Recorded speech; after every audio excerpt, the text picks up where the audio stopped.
How to download high energy heroes on Android.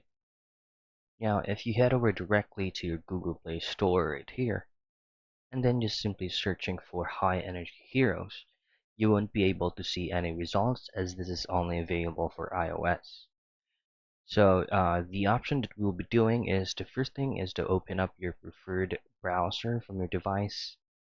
Then in here, what you want to search is just simply type in High Energy Heroes APK.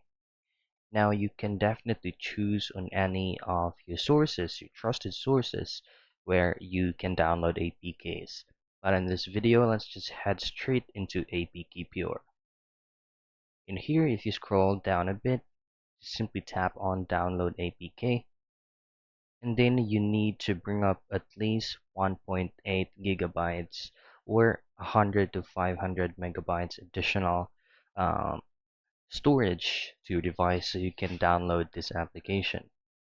Now just scroll down once again, and then just simply hit on download APK 1.8 GB.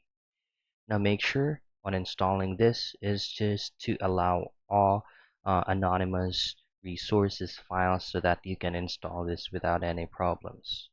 And that's it. That is how you download high energy heroes on Android.